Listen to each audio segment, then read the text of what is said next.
The OPT model. So can you obviously define, what OPT stands for and just go more in depth? Because you mentioned that on an early episode, just in general what it was, but let's get more in depth into what the OPT model is. Gotcha.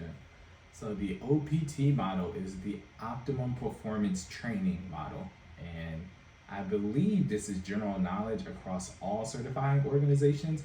However, I'm not sure if they necessarily call it the OPT model. Okay. So there may be a model in similar structure. As we talk about it, I'll explain. But there may be a model in similar structure across, again, different certifying organizations. It may be named something different, but ultimately they outline the same steps. So the OPT model is the Optimum Performance Training Model produced by NASM, which is the National Association of Sports Medicine.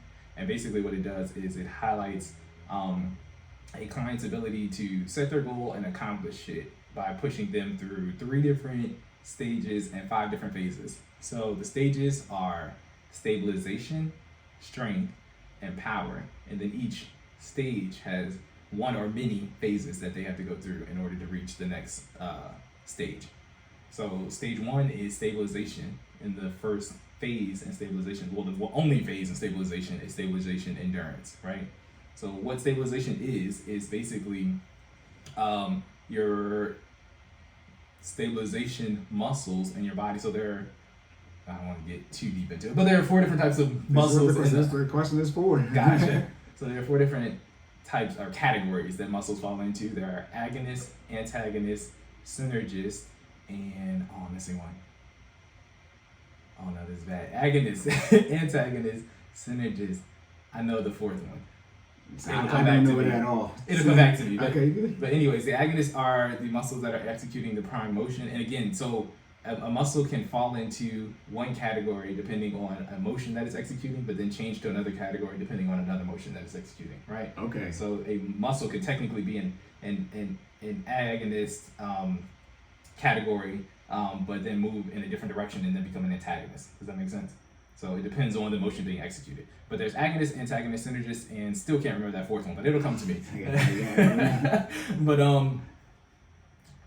lost my train of thought. But the synergist category is the one that you're trying to work on, because your synergist muscles during the motion execution are your stabilization muscles, right? So bringing it back to the OPT model, you want to work your synergist muscles and work on muscle endurance as well as joint flexibility during motions, right?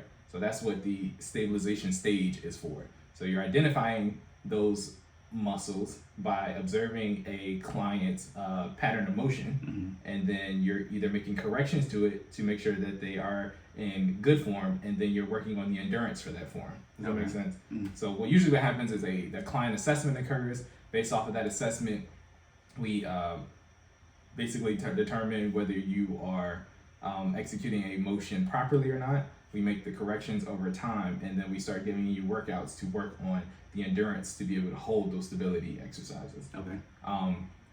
Some of the stabilization endurance techniques include putting your body in a proprioceptive rich environment.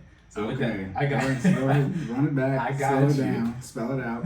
Putting your body in a proprioceptive rich and make sure I'm saying it. Proprioceptive. Proprioceptive. Jordan got a test in a couple of days. This man's locked in.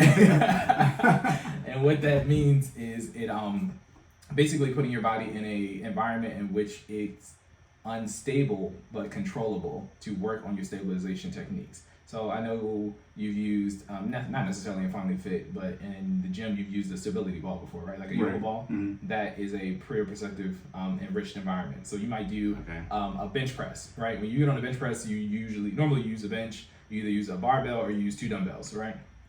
I might have you execute that motion to work on your prime mover muscles. That's the 2nd phase. But in order to work on your stabilization endurance, I'll swap out the bench with a yoga ball. So now you have to stabilize your body while executing that same motion. Does that make sense? That makes sense, yes. So now I'm putting you in an uncontrollable environment. Yeah. That's the key word. It's got to be controllable, right? So he went from the bench press, doing it on a bench and pressing up, to removing the bench itself and then doing that same thing, but instead of a bench, you have a yoga ball. Exactly. Okay. So what that does is it forces you to use your legs as well as your core to stabilize yourself, as yep. well as execute that prime mover motion to. Yeah, it makes it a more full body exercise. Exactly. Right. You don't have the bench. You don't have the earth technically because the bench is on the ground, but it's supporting you. Exactly. Okay. So another example is if you're doing a squat, right? So a traditional squat, both feet on the ground, got the barbell on your back. I'm talking about back squat. Traditional squat, you got the barbell on your back. You go down. You stabilize at the bottom. You come back up, right? The stabilization endurance technique for that would be a single leg pistol squat. So not necessarily, you might not have any weight on your back, just body weight. You're gonna have one leg up, you're gonna slowly drop down, control that leg, and what that does is you have to balance your body weight while still executing the same proper form for a squat, and then come back up. Right. So again, unstable environment, but working on those synergist muscles while executing. Said all that to say, that's the first phase in the first stage. First stage. Okay, we just got started. Gotcha. So I'll try to roll through these next ones. No, you good. Take time. So the second stage is strength. Strength has 3 phases. So the first phase is strength endurance. The second phase within the strength level is the third phase overall is hypertrophy, right? And hypertrophy is basically a muscular build. So I don't want to skip before I explain the other two. And then the last one is maximum strength. So strength is the level, 3 phases in strength, strength endurance, hypertrophy, maximum strength. Cool? Right. Got it. Okay. So first phase in strength. Y'all can rewind it back. You can. You can always Google this, all right? The OPM model is on Google, all right? OPT model, I'm sorry, is on Google. So strength endurance is basically capitalizing on stabilization endurance while also engaging your prime mover muscles. So again, what I was just telling you about, by improving your bench press, you're going to start off by working on that stabilization endurance, but then you're going to improve on your actual bench press on the bench by working on your strength endurance. And by the way, I didn't mention this before, but for each phase, there are an intended number of sets, reps, intensity, tempo, as well as rest for each phase, right? Okay. So you have to, again, execute that per phase to make sure that you're getting getting, yeah. So, again, I'm not gonna be the dead horse. Right. Yeah, look, there's a lot. Yes, I do have a test coming up, guys. So of course, Jordan's entire brain is just knee deep in this. Literally, I'm running through it right now. But so yeah, for your strength endurance, you want to make sure that you're activating those prime mover muscles while also working on your stabilization endurance. I think I'm gonna try to run through it real quick. Your strength endurance has 8 to 12 reps. It's at a 70 to 80% intensity. It's a 202 tempo, as well as 60-second rest interval. So I know I just said a lot of information, but what that means is you want to make sure you put these reps in the sets are 2 to 4. You want to do 2 to 4 sets of 8 to 12 reps of whatever exercise you're doing at a 70 to 80% intensity with 60 seconds of rest in between.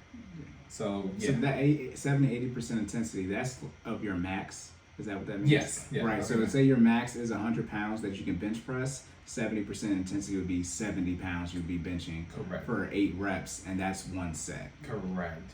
That you would then take 60 seconds and then go into the next. I took weight training 4 times in high school. So this is what we have to do on our paper. Right. Clearly, yes. So record all this, right? If you want to get into it. Because I had to make sure, I'm like, I hope that's weight. Because if it's not weight, I don't know what that 70%. I'm like, how do you know if you're giving 70% effort? Right. Yes, that 78% is based off of your max. Exactly.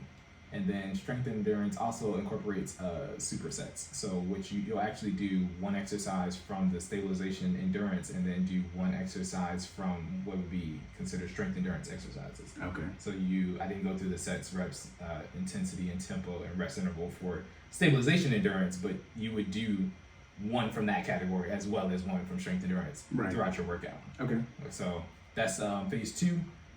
Phase 3 is hypertrophy. Hypertrophy is basically focuses on the bodybuilding type of build. So muscle growth, right? You literally just work on making your muscles bigger.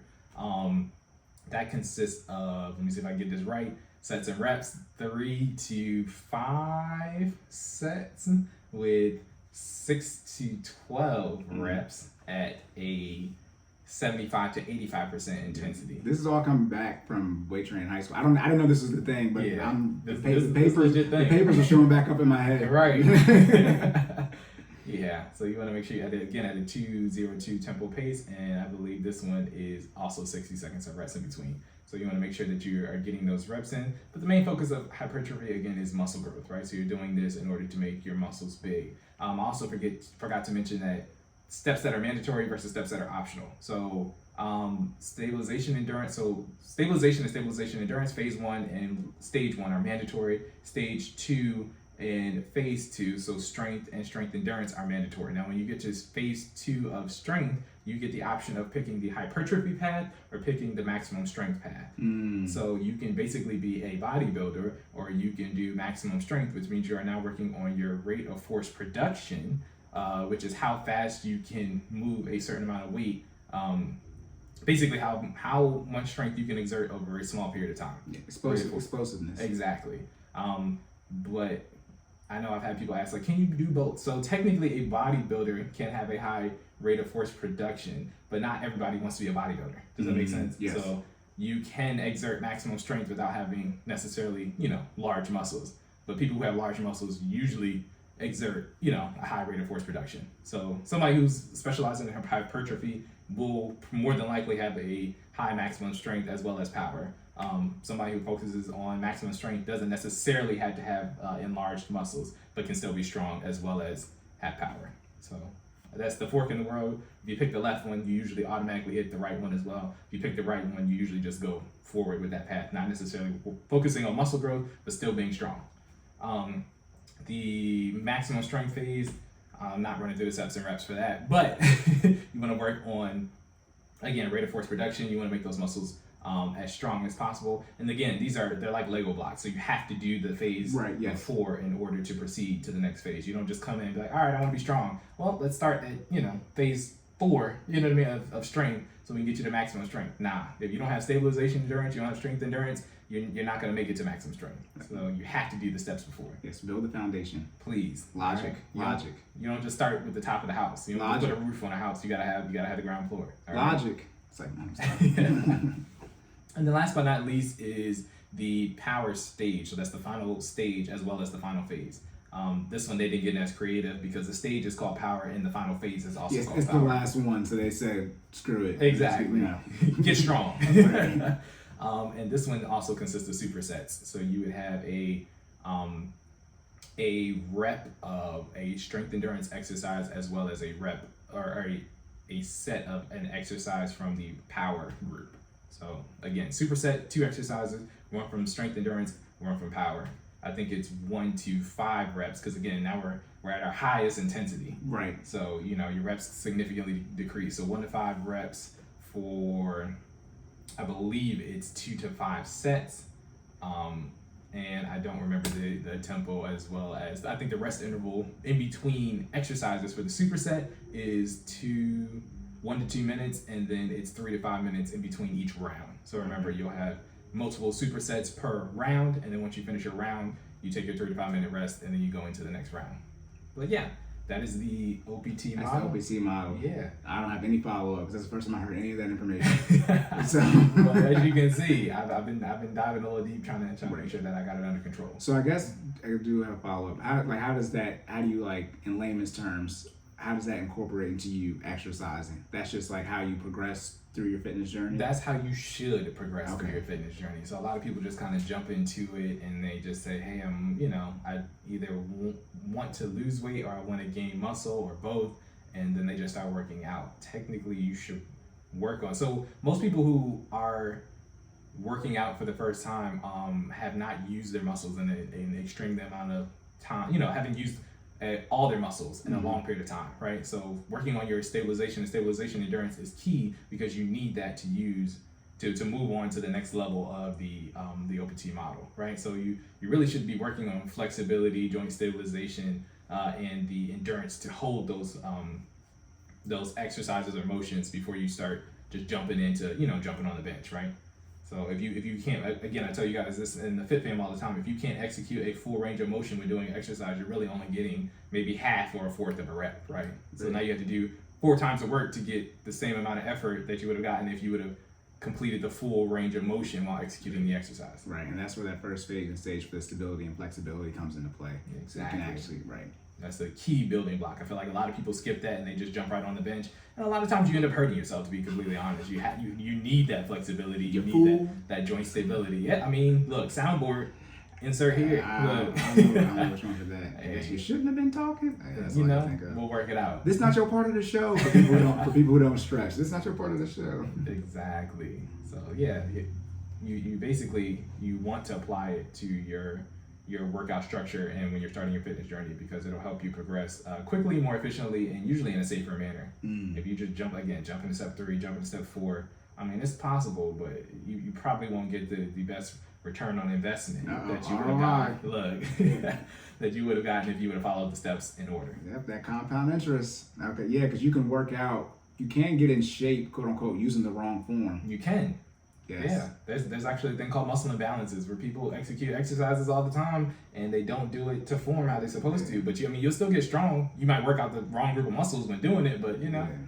And then you get 40, 50, and you're like, oh, you've been squatting wrong for how long? Exactly. Oh Lord, talk about scoliosis. Let me stop. No disrespect to people who actually have that. Yes. So my disclaimer that, as you can see, I really don't care how you feel about it. All right, so you good with the OPT model?